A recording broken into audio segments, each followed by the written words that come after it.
Hello, mic test. Okay, good morning, everyone. We will now start our orientation no, for our business implementation 2. No, I will be discussing the guidelines no, on what to do during your business implementation. Let me just remind everyone no, that this is already your last subject no, for your before your graduation. So, assuming everything goes well, I will congratulate you in advance no, in graduating. So this is an 8-unit class. 8-unit class, sorry. 8 units subject. So malapit na po tayo sa graduation. Okay? So ano ba ang gagawin natin? What are the things we are going to do for business implementation 2? No, I hope everyone hears me clearly. If not, just comment in the chat box no, if there are problems. Okay, so I will start no, with our last subject no, for your course, Business Implementation 2. So what are the things we need to accomplish no, for this subject? Ayan. So I will be discussing 5 main points for today. The things we need to do no, for this 8-unit course. Is it 8 or 9? I think it's 8. Ayan. So part 1 of our discussion would be the business implementation proper. Then 2, our weekly reports. Then part 3 would be the measure of success. Part 4, which is very important, especially today, is the COVID measurements. And number 5, the final requirement. No? The final requirement. Okay, so let's start with the business implementation proper.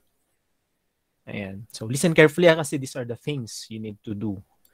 Okay, for the business implementation, of course, you need to implement what is prepared in the business implementation 1 and dun sa inyong business implementation plan. So the duration would be 4 months. No?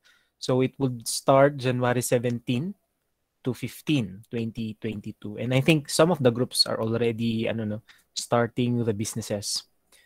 Ayan. So a total of 4 months. Ayan. 17 to 15. Implementation natin, ito na. I think most of you is asking this question if you would have a physical store or not.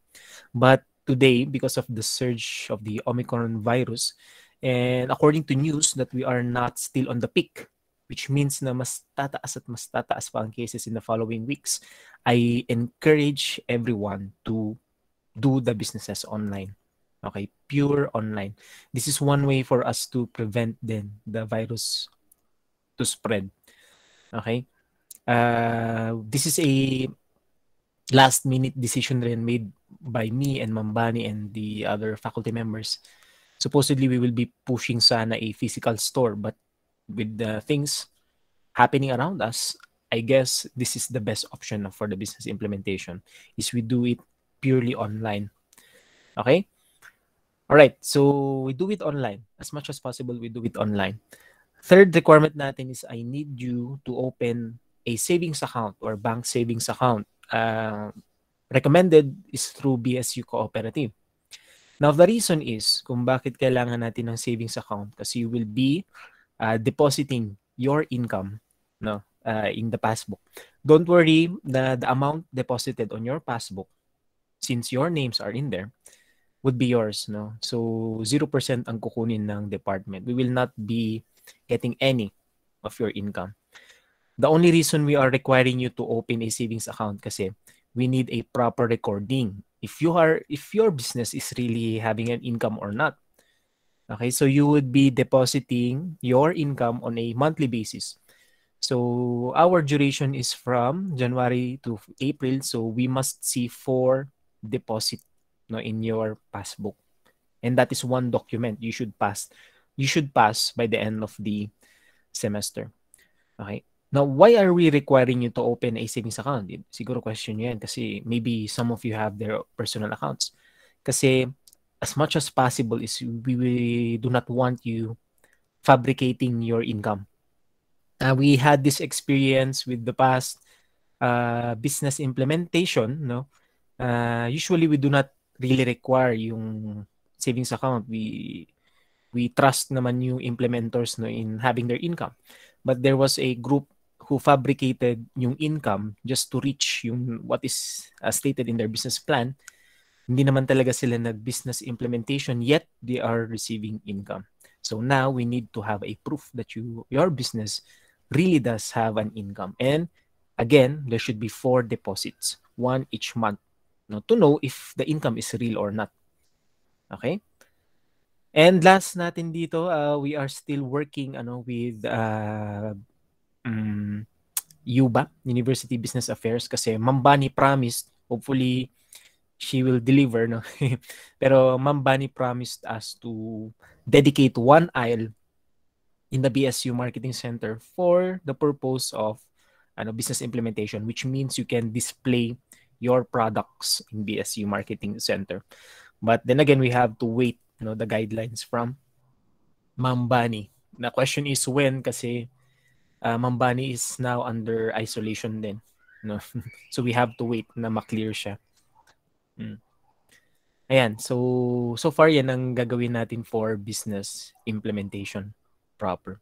There are things that I haven't included here but I will discuss them din, no? Kasi some of the groups, medyo watak-watak ang group mates. What I mean is not all of the group members are here in Baguio or La Trinidad. So how would you now implement the business kung yung isang tao is on the other place? In this case, I will not force you naman to go lahat dito sa La Trinidad, especially now we have restrictions. But in the case that you are not here, make yourself useful then. So what can you contribute? No? If you cannot contribute with the production process and the selling of items, what else can you contribute? Yan. That should be part on your narrative report. As an individual who cannot go here sa Baguio and La Trinidad, maybe you can contribute sa online presence, di ba? Making advertisements or posters or etc. Just make yourself useful. Kasi in the case na you do not have any contribution, okay? I'm sorry to say, but again, this is the culmination of everything, from your first year to fourth year. If we have proven that you have zero contribution on your business plan, I have no choice but to give you an INC or either failing grade. And this is the subject that we can give a failing grade. No? Again, make yourself useful. Okay? Alright, so it applies to all, kasi I think all groups, wala lahat dito yung group members. Once upon checking the groups, marami talaga. If not all groups is merong isang member or two members na wala dito sa Baguio, La Trinidad. Again, make yourself useful. All right, so that is the business implementation proper. It is very simple and I think you are already doing these things, no? And so let's go now to part 2, which is now the reporting aspect of the business implementation. So I will be requiring you to submit reports on a weekly basis. Okay? Weekly basis po ito. I will be posting assignments dun sa ating Google Classroom where you can turn in your weekly reports. So there are 2 types of reports that you will submit. One is as a group and one is for an individual. One is individual. So for the group, syempre you have to do yung bookkeeping records. Okay, last semester, di ba, we had a simple workshop on bookkeeping, which you can revisit, if you have time, dun sa aking pinost natin dun sa YouTube, so you can revisit that. So for the bookkeeping records, of course, we need to record all the purchases with receipts, of course, sales, and of course the income. Ayan, on a weekly basis. So weekly basis po yan. So after 4 weeks or by the end of the month, diba, there we now have a total income. Yun naman, again, yun ang ide-deposit natin sa ating savings account. Alright? So, for example lang, week 1, we had an income of 1,000. Week 2, income of 3,000. Week 3, 3,000 ulit. Tapos week 4, 3,000 ulit. Okay? According to your bookkeeping records that you have submitted on a weekly basis. So, I will expect by the end of the month, there should be an amount of 10,000 pesos deposited on your savings account. Okay, ganun po yung takbo natin. Alright? Again, do not manipulate records, okay? Let's say wala kayo talagang kita, tapos naglagay lang kayo ng 1,000. Then you ask your parents, ma, bigyan mo naman ako 1,000 pang deposit lang. Do not do that, okay? Do not do that. Avoid doing that. You record what you have received in your business. Do not fabricate anything. Okay, so that is for the bookkeeping records. Next is the daily time record. Di ba you have submitted your shifts last semester. So make sure you follow those schedule. Okay? Make sure to follow those schedule.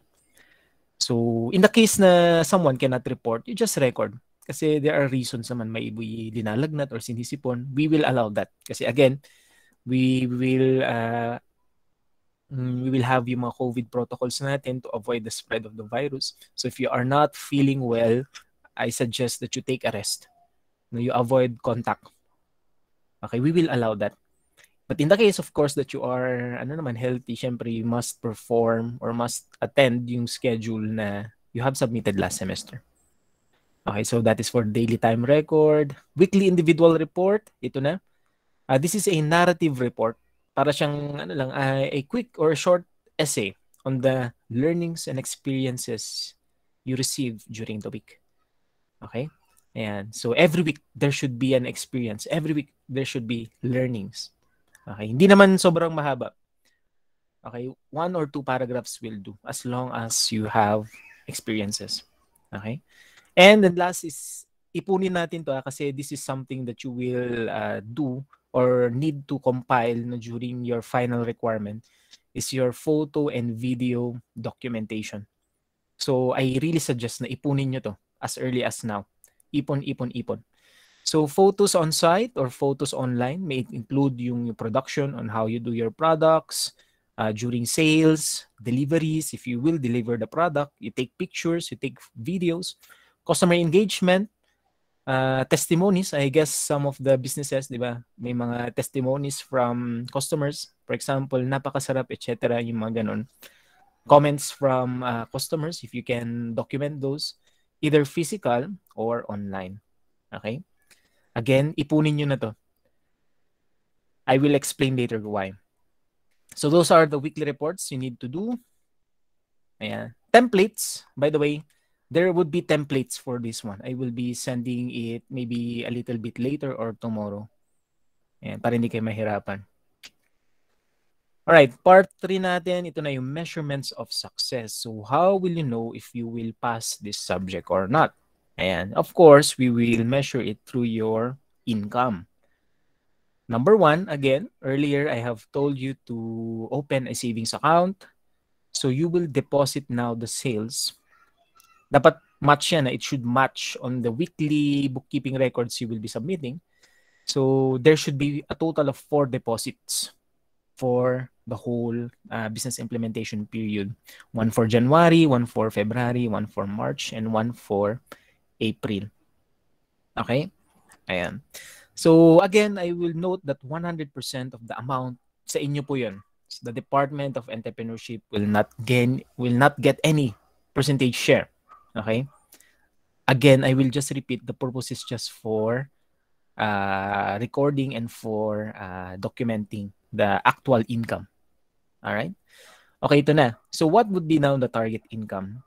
In your business planning that you have submitted last year, diba? We have projected sales, projected income.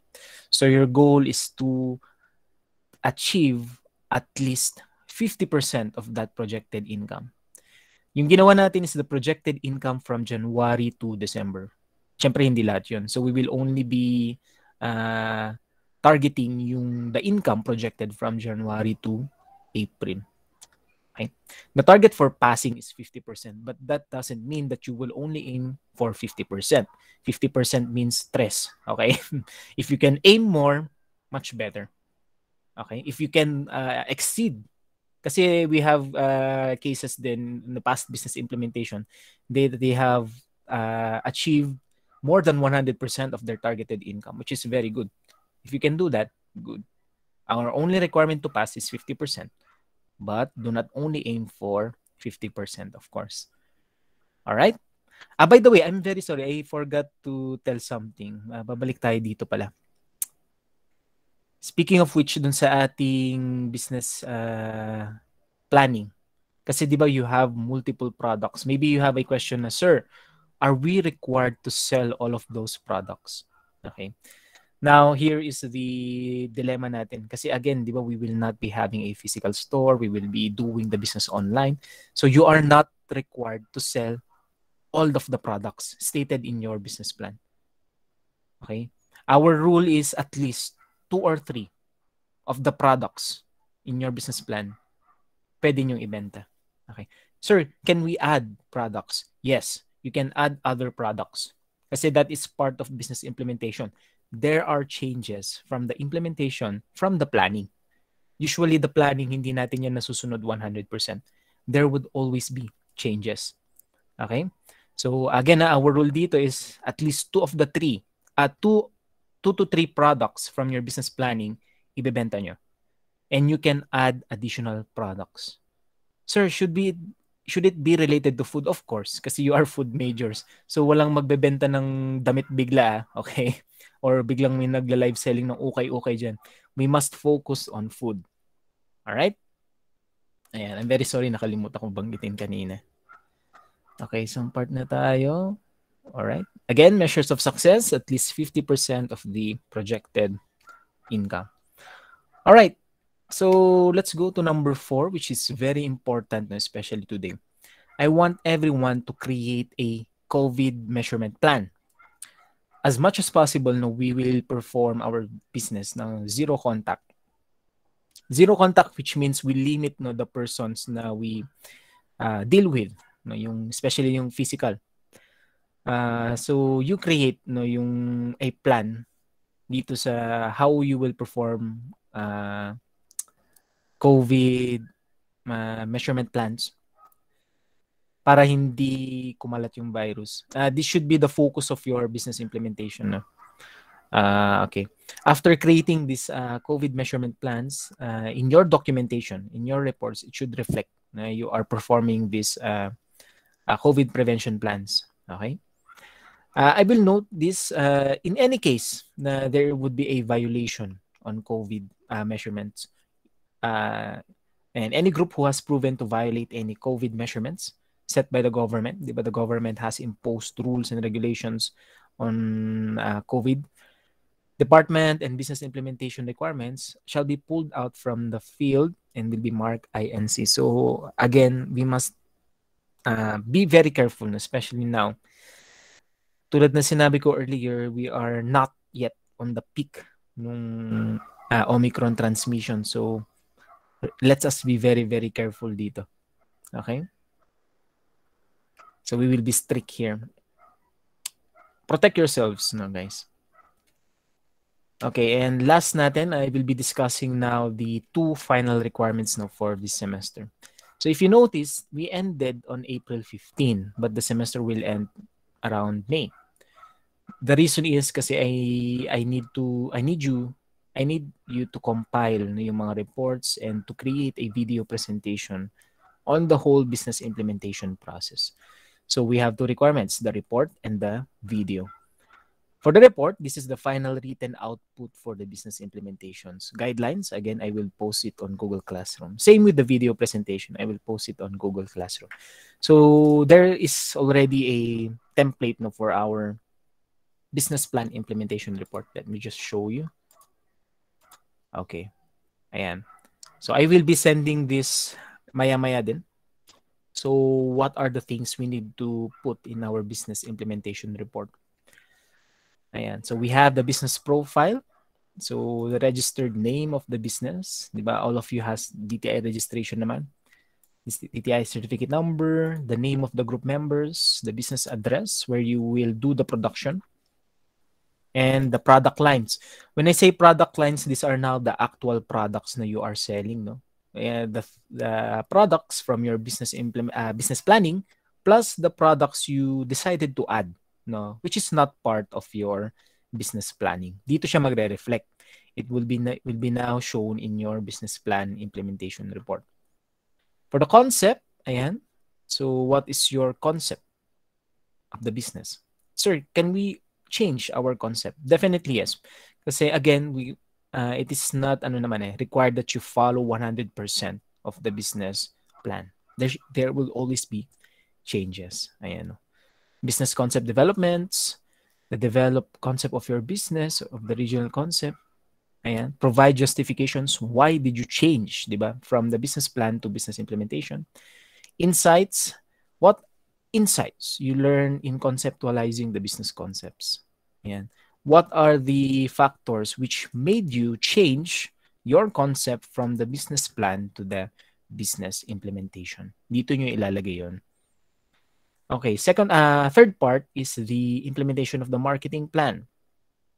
Ito na. Let's now compare the projected sales from your business plan to the actual sales. Okay, so we have the projected, we have the actual. And in this part, I will be requiring you to put graphs. Yeah. So present your projected sales and actual sales per month starting from January to April through a bar graph. Provide explanations why you either exceed what is projected or did not reach what is projected. Ayan. So there should be explanations. I guess the number one reason na pwede natin ilagay is of course, di ba, the limited movement of people. That is why mas mahirap magbenta ngayon. Those are the things you can put. Implemented marketing strategies. What are the actual marketing strategies that you did, in your business implementation? Ayan. Insights, again, if you notice here, all parts, there should be insights. Okay? So, ito na yung what have you learned? What have you experienced? That's why in your weekly report, diba, you have this in experiences and learnings kasi these are the things you will put in here. Ilalagay nyo yan dito. Iko-compile nyo yan dito. Implementation of the production plan, and yung projected versus actual, product lines from the business plan plus the new product lines that you have added, operations, and of course, insights. Implementation of management organizational plan, the goals, ayan. So have your goals changed from the business plan to implementation? Lagay nyo yan. Policies, these are now the actual policies you will follow. And of course, insights. Financial plan, yan, yung project cost natin. Again, we will be comparing yung projected and actual. Projected and actual. With graphs, of course. Projected and actual income, ayan. Bar graph ulit. And of course, insights. Insights. Why did I not reach yung aking target profit? Ayan. You have to explain those things. And ito na. For part 6, ito na yung ating individual narrative report which is compiled dito sa ating sa ating final report. Kumbaga parang 1 or 2 pages per group. Iko-compile natin on this part. So in this part, we will be discussing yung best achievement as a group member in the business plan implementation. And this could be very subjective, which means na in your opinion or in your personal experience, what is your best achievement during the business implementation? Pwede nating ilagay dito na you have maybe catered for a company na nag-catering ka. Pwede 'yon. Or pwede na you have deal with meron yung mga customers kasi na unreasonable customers and you have professionally taken care of. And those are best achievements as an individual. It could be very subjective. B, most rewarding experience. C, funniest experience during the implementation. Yan, meron yung mga lutang moments. You can put that. I remember yung mga lutang moments na pinunta nila na nilinagay nila during the past implementation na somebody ordered a burger, tas ang dineliver niya is walang patty, yung lang buns lang tsaka yung mga sauce at yung mga gulay. Ayan. At tumawa lang yung customer. Those are some of examples of the funniest experiences. Best words of encouragement. Ayan, what are your sources of motivation? Biggest sales in the day, most stressful time, most embarrassing moment, and most challenging experiences. No? Again, this is individual. Part 7, what are your future plans? Now, for future plans, you have option to either continue the business as a group, or this is common, wag kayong matakot na gawin to, you can disband disband the group, and you can pursue your own businesses. Okay, that is allowed. Okay? Ayan, so we encourage you to continue your entrepreneurship career, but in honesty, now what you have started to try to operate a business, what are your plans? Kasi syempre, the performance of your business implementation will dictate then dito yung future plans. Kasi there are some business implementation who are really successful. If you remember yung kwento ko noon, yung in a matter of 4 months, they have an income, this is income of 150,000. So decided to pursue the business. There are some naman na medyo nahihirapan, napakalit lang ng income, so decided to split. Those are allowed. Okay? Those are part of future plans. Okay? And appendices natin, these are just the attachments, is now your daily time record, the actual, the bank account, the business name registration. Business permit kasi, this is i-delete natin itong mga to kasi these are the requirements if there is a physical store. But di ba most of you submitted naman the documents during last sem. So yun ang i-attach natin dito. Okay? And we have the ito ng general considerations, formatting, paper size, margins, font and font style, spelling and grammar, and tenses. Spacing, paging, and binding. Ayan.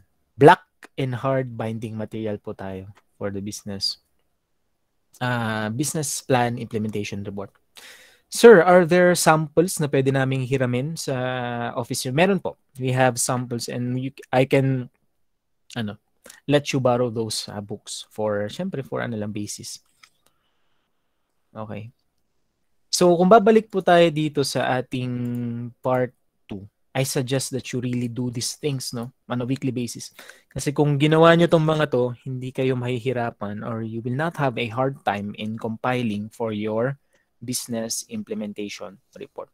You just be very religious in doing these things at wala kayong magiging problem. I tell you, especially for the photo and video documentation. The photo documentation will be part of your appendices. The video documentation will be part of your, I will be discussing now the second final requirement. Okay. Which is the business plan implementation video presentation. In the past business implementation, what we are doing is para siyang defense type, which means that they will present it they will report sa BSU at ipe-present nila through slides. Okay? But for you guys, I want you to be creative. So I want you to present your business parang vlog style. Okay? Vlog style. I guess, di ba marami naman tayo nakikita, we can see some examples in YouTube on how they vlog their businesses. Okay? How they vlog their businesses. From the start of operations, from the current status of their business, di ba, they do it vlog style. So, please be creative. That's why in part 3, ayan, I require you to do some video documentations kasi these video documentations, you can compile this for your video presentation. So what are the things na dapat ba na meron sa video presentation? These are just guidelines, pero the core na dapat makita natin on your vlog should be included. Tulad ng, syempre, you have to present your business. Ayan. Company logo, image and photo should be presented. Ayan. Ito kasi yung slide, pero I will create a better guideline para sa inyong video vlog.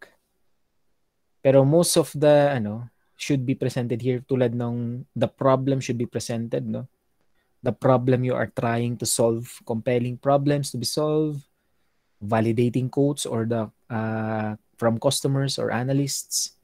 And of course, you must present the product or your solution. Okay? So describe your business, compelling benefits. So also you include the market. Do you have an opportunity online or the market, or Sino ba yung mga bumibili sa inyo? Ayan.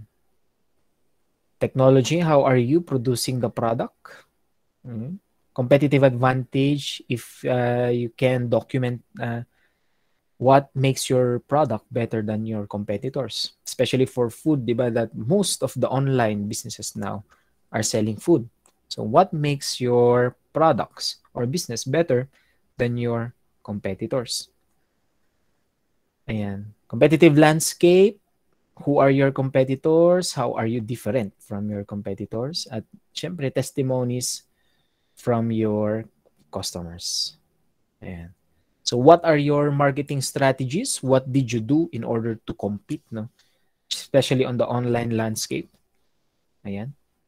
And financial roadmap. How did you make money? Ayan. Did you have a profit? Okay. Again, I will be fixing these guidelines na para mas madali. And of course, you have to present the team. Ayan. And of course, what are the roles and responsibilities of each of the member? So, maganda sana kung na video document yung mga yan. Current status of the business. Ayan. So, what are the challenges then? Maybe you can include the achievements, the challenges, and your plans. Okay. Ayan, medyo magulo pa to. Pero again, I will fix this. For the video presentation, again, gusto ko yung kwentuhan lang, vlog style. Para kang gaano lang, parang you're just introducing your business from start up to finish. Kaya ang kagandahan na we have a weekly video documentation kasi you will also see the progress. No? If you will do it that on a weekly basis, tignan nyo yan, if you will compile it, makikita nyo yung progress of your business until April. You can compile that as mag-voice over. You can do that as a presentation. Ayan. So, again, be creative, no, in your video presentation. The goal is to present your whole business implementation experience, okay, on a video format. All right. So that's it. That is the things na we are going to do, no, for business implementation. Yeah. So I guess everyone can concentrate, no, dito kasi upon checking your enrollment forms, this is the only subject that you will be dealing with, no, for this semester. So no reason for you guys na tamarin kasi this is the last subject natin for graduation. So let's do our best, no. Let's apply all the things we have learned from the previous subjects, from the previous years, so we can make our business implementation 2 as profitable as possible. Okay? So once na you finish everything, 1, 2, 3, 4, 5, and yes, you are now an official candidate, no, for the upcoming graduation. Okay? Ayan. So, congratulations in advance, no? Tapos nyo na ang college life. So, do we have any questions? Sige na, you ask questions before we end our presentation. Yes, Brian, you have a question? Sir, ask ko lang, may mag-inspect ba sa ano namin? Sa yes. implementation area? Okay. Yes, buti nabanggit mo, Brian, kasi there should I forgot to include this. There will be surprise inspections. Okay? Surprise inspections, either physical or online. Siyempre, hindi namin sasabihin kung kailan. No? It's part of the business implementation talaga, practice, since way before, that everyone should be always prepared with surprise visits. Okay? Yeah. Okay, sir. Thank you. Other questions?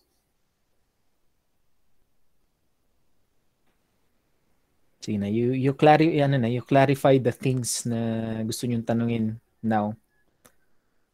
Okay, for this week, some of you, kasi di ba ang start natin should be 17, ito yung first week natin.